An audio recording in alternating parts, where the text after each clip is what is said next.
This is the Starlab Deep Dive. Hello and welcome to this episode of the Starlab Deep Dive, the podcast where we ask the right questions, go deep into the specifics, and interview experts about the hottest topics in science. I am Moritz, your host, and today I have the pleasure of interviewing a very special guest. In past episodes, we have been talking to a lot of scientists who have shared with us their perspective on the image problem that the field of science has today. Today, we get to see the flip side of the coin and take a look at the problem from a completely different and new angle. That's because here with me today is Oliver Zschenker, the head of the Hamburg School of Life Science.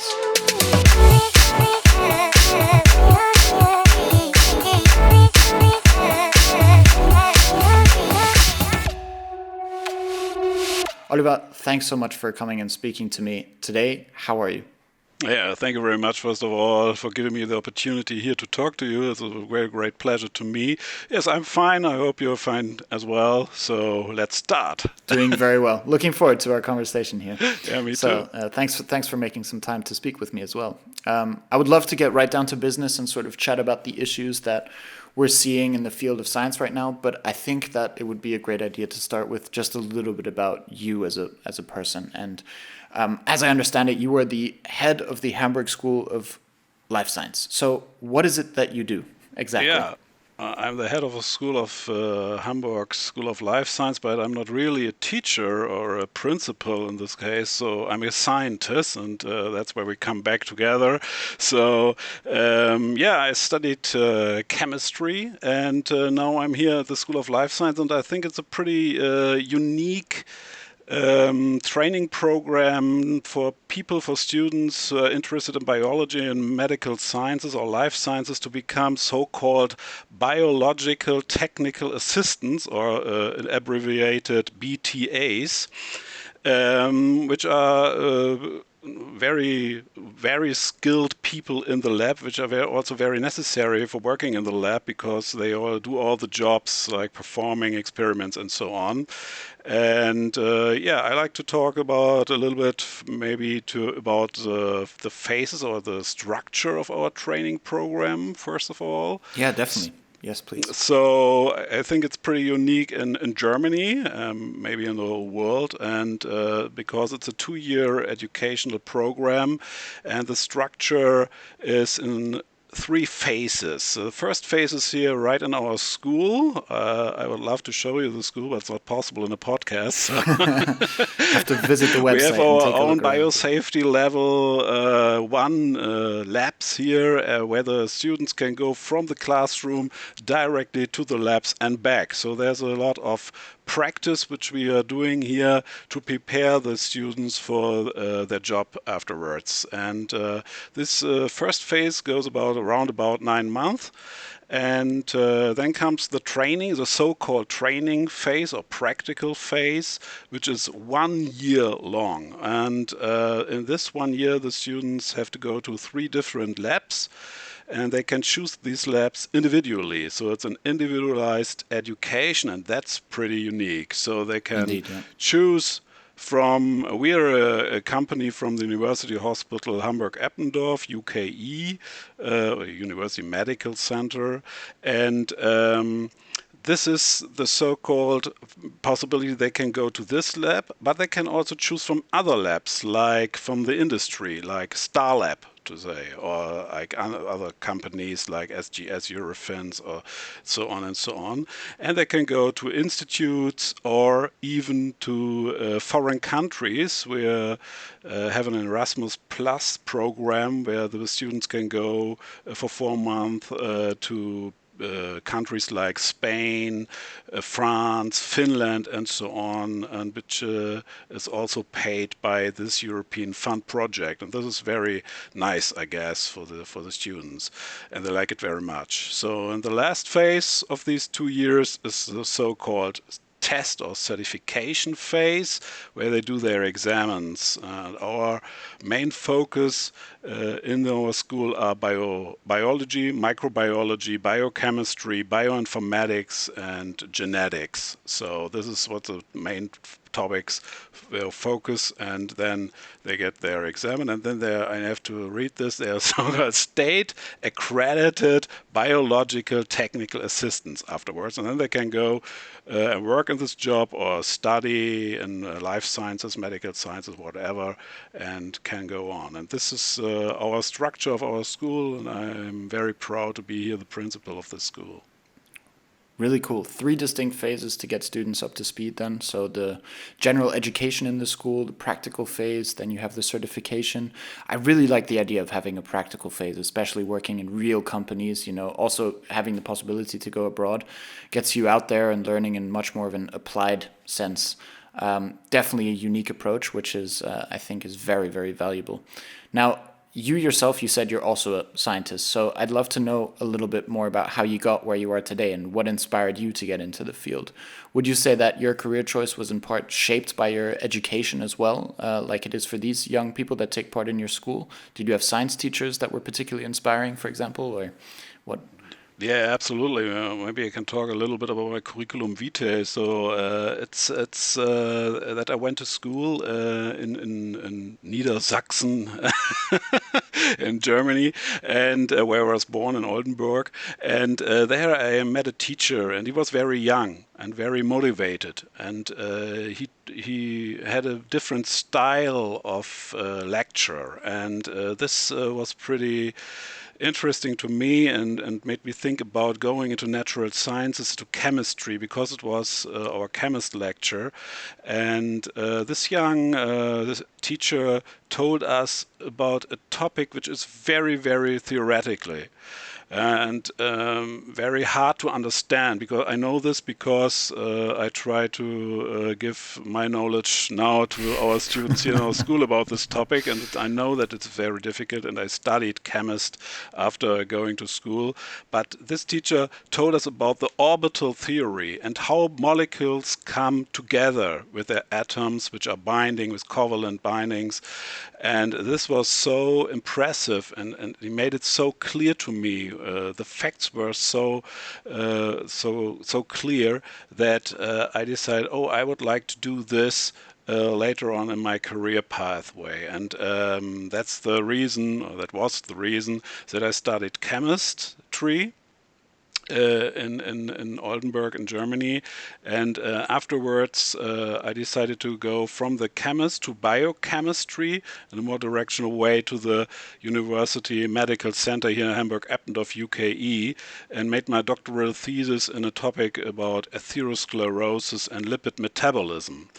And this is quite different to my next step, because in my postdoc phase, I went to the University of California, San Francisco, and worked about the DNA repair processes after irradiation and what happens to DNA, double strand breaks, so on, after they got irradiated with X-rays. And this was a very, very nice experience, also a nice experience to work in another country, another lab. That's why I also encourage students here in our school to go abroad and use our Erasmus program. We also try to get back again to our collaboration in the US, but very difficult after Donald Trump. So it was a hard time for us, but now things have changed. So we hope that the US might also be possible for our students in the next couple of years again. Yeah, and then I came back, and what I learned in the US was that I would like to try to communicate my knowledge about natural sciences, chemistry, biochemistry to young people. And I had a lot of discussions overseas with other students from the university, and I also was in contact with research assistants. So I tried to get the possibility to become a teacher, so to say. And then from the teacher, I became what I'm today, a principal or a head of the school. And but I'm still giving lectures to our students in chemistry, because I would like to give them back what I learned a lot of years ago. Lots of years ago in my school about the orbital theory, and this is one topic here in our school as well. So I try my best, and I hope I'm a little bit successful with this topic. So that's my way of life. It's very, very different from where it began. So lots of different phases, and but I think it's very, very exciting for me. So. I like the idea as well that you had an impactful experience when you were younger, and you're trying to give that back to students now. I find that really inspiring as a story as such. And I know that one of the big challenges you have at the moment at the school is that, well, a challenge that science itself has been facing in the past few years as well, which is sort of the lack of applicants to vital jobs. And you're obviously right at the source when it comes to validating this. So is that something you can confirm, something that you experience as well at the Hamburg School of Life Science? Yeah, that's definitely a big, huge problem we face. The applications decrease several years since 2016, 2017, and we have 84 places here for students. And last year we were not able to give all to put all the people into our, because we have no applicants. The problem is, I don't know, but there are no applications, so we cannot fill up our classes, and we are not really sure what the reasons are. So there are multiple possibilities. Maybe we can talk about this next, but we don't really know yet. So it's a big problem, yeah. Yeah, interesting challenge indeed to be facing, especially if you have that passion that you want to give to younger students and get them into these important jobs that we really need in society. And I think what you said about the many possible reasons as well. I mean, a while back you actually held a press conference with our CEO at Starlab, Klaus Ambos, and you talked to the press about this problem at length as well. But on the basis of a study that Starlab actually conducted. So participants, scientists from around the globe, were asked to rate the favorability of their own job on a scale between attractive and unattractive. And it was interesting because researchers in the life science field rated their jobs as quite attractive, with over 75% saying that they feel that public perception of their job is seen as very attractive. Lab techs, lab managers, MTAs, BTAs, for example, others working in laboratories as well, fared worse. Only 32% found the public perception of their job to be attractive, while over a third of people answered that the job in the field were actually seen as unattractive, which I found to be very interesting because it sort of correlates, of course, with applications to schools like your own going down. And I think that illustrates the problem at hand perfectly. It seems that there is a misunderstanding of what these jobs really are and how interesting, fascinating, but also important they can be. So what are some of the things that you guys are doing at the Hamburg School of Life Science to tackle this problem?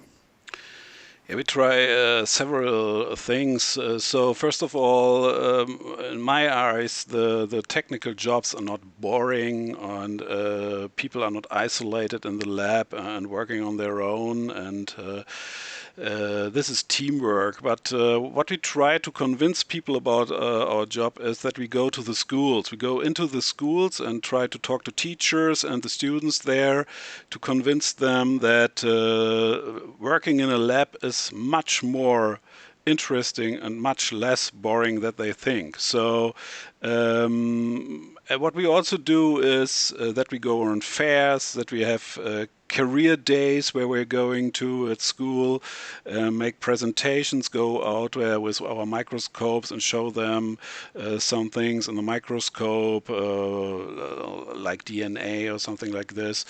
And then we also try social media.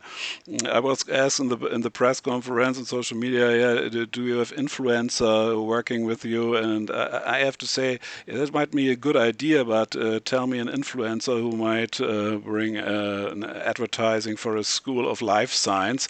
I would be very interested in this celebrity or whatever it is. So if there's anybody listening out there, who to contact. That's why I'm doing this here. If anybody is out there and is influencer at Instagram who tries to make the School of Life Science more famous, then please contact me.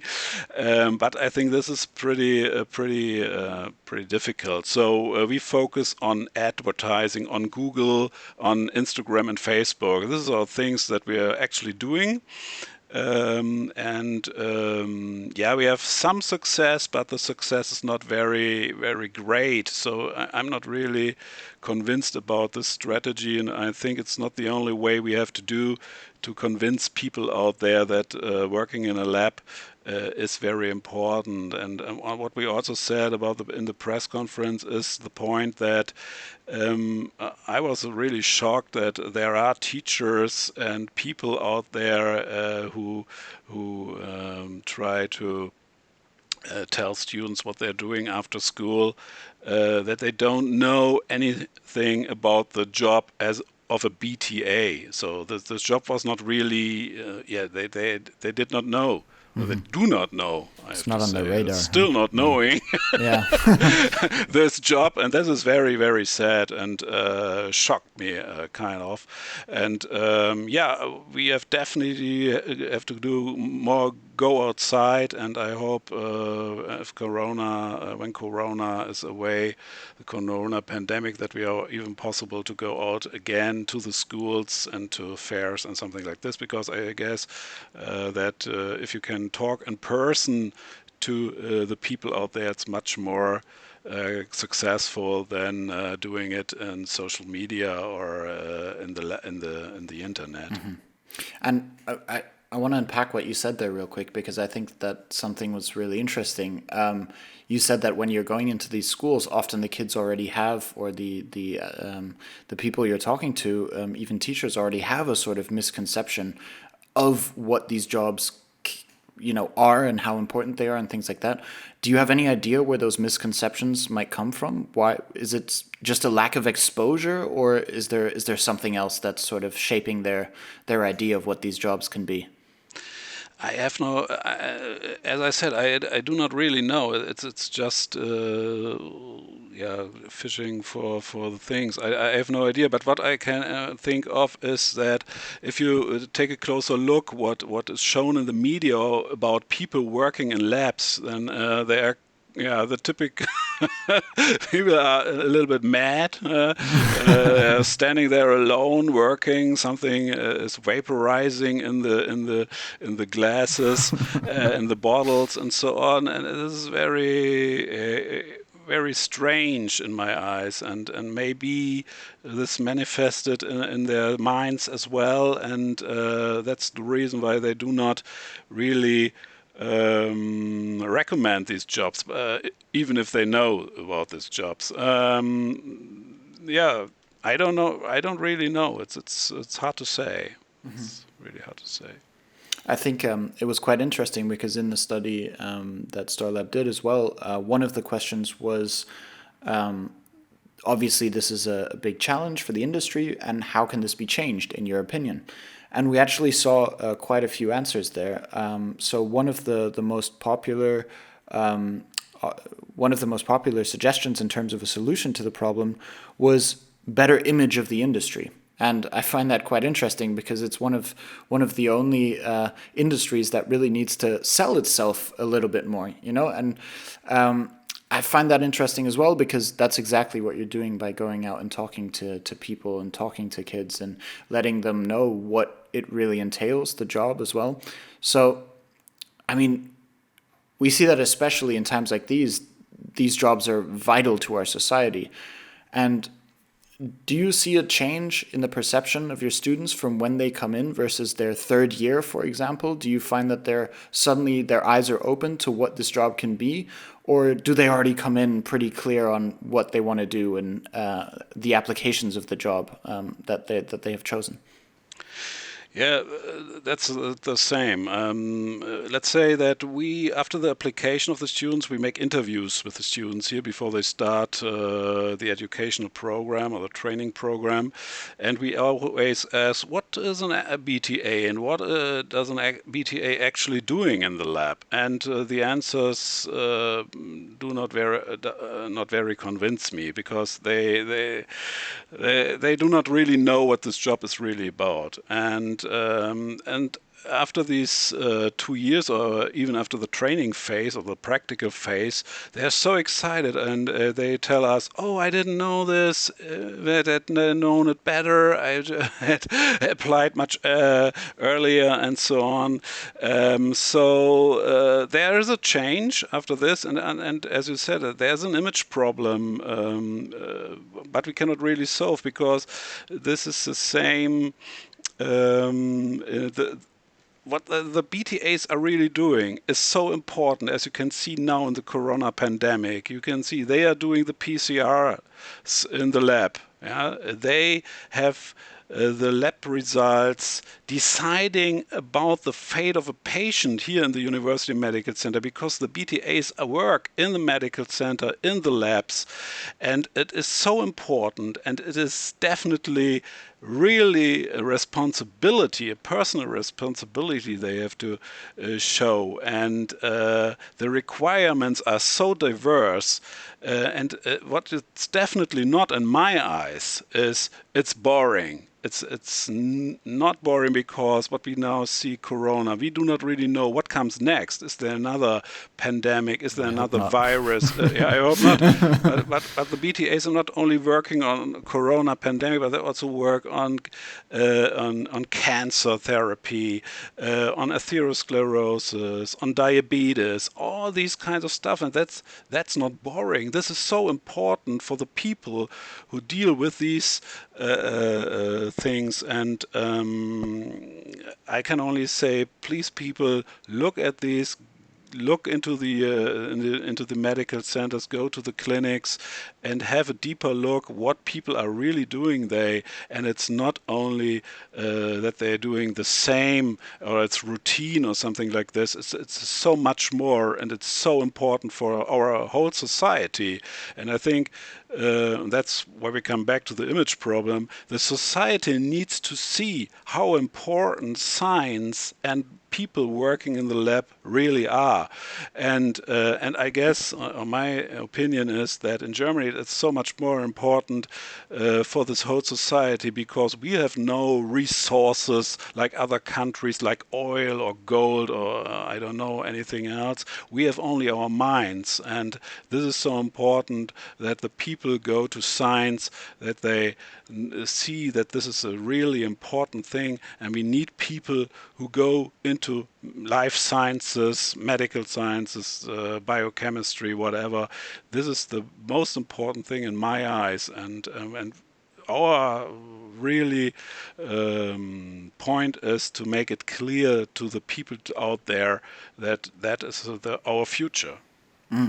I like that a lot, that statement that you said, that it's just really important, and how could something so important be boring? And I think the work that you're doing, the important work with the Hamburg School of Life Science, but also this podcast, for example, they're both pieces of the puzzle. But like you said, I think society in general needs to have another look at how sciences are sort of portrayed, and also maybe make it a little bit more interesting for people to find out more.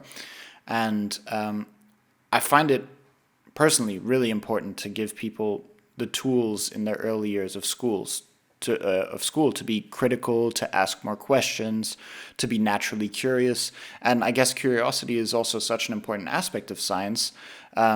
It should be, I think especially in kids, it's something that needs to be celebrated and encouraged. And a lot of the time, this can lead to kids continuing down their career path and continuing to ask more questions. And curiosity, this natural curiosity that's sort of instilled in them at that point, can also be a really valuable asset, especially in areas like you're speaking about, for example, in the job of a BTA.